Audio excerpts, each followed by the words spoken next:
lots of issues, especially in terms of them not being paid those bonuses that were promised after the Afcon. We've roped in Justin Ford. Now, of course, as Tulas said, Banyana Banyana are fighting on multiple fronts right now, taking on the Netherlands in Cape Town Stadium tomorrow, and that's at the Winnie Mandela International Challenge. And then they take on Sweden in the Albertina Sisulu Centenary match just 2 days later. They're also, as we said, currently at odds with their own association, that's SAFA, over yet unpaid bonuses.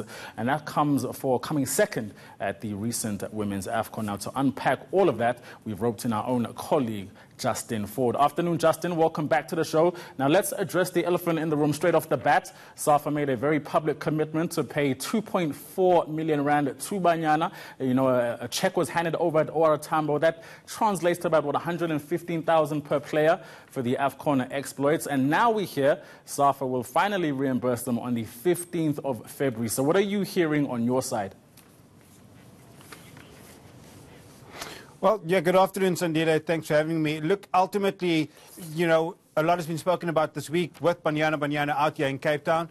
And today at a press conference called by SAFA's CEO, Russell Paul, he has confirmed that post their return from the African Women's Cup of Nations tournament, yes, a check was given to them, at which half of their bonuses were paid to them.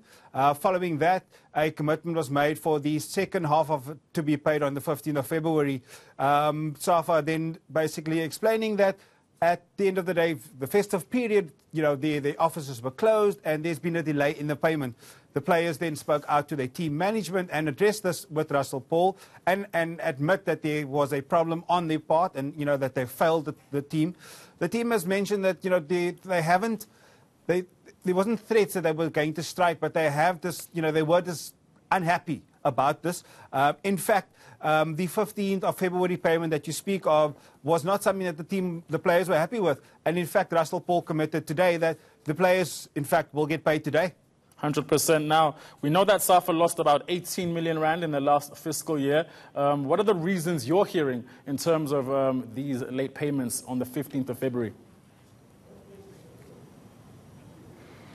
Yeah, look, Russell Paul, as much as he was forthcoming and you know, he was flanked by 3 players, the African Player of the Year, TK as well, you know, he was frank in his response, simply just saying, you know, it's not the fact that they haven't got the money. All he's saying is that they just were lackadaisical in approaching this matter, and they accept the fault. And, you know, the festive season was blamed.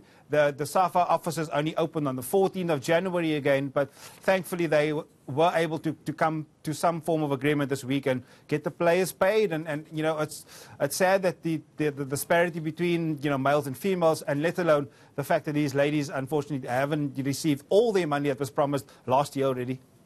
Okay, those excuses that you gave do sound a bit ridiculous in terms of what you heard from the SAFA hierarchy. Just in terms of Banyana's training sessions, you actually attended those. What did you feel in terms of the mood in the camp, in terms of the body language of the players going into this match on the back of them not being paid these bonuses? I must admit, you know, at training they seem to be professionals, and that's what one of them was saying today at the press conference. You know, we just continue to be professionals out there. But the one thing that stood out for me potentially was being at the breakfast with the Minister of Sport and Recreation on Wednesday morning, where there I kind of got the sense that the players were very withdrawn and just very quiet. And you know, yes, we were allowed to speak to them, you know, if we needed to from an interview point of view, but they did seem a bit withdrawn.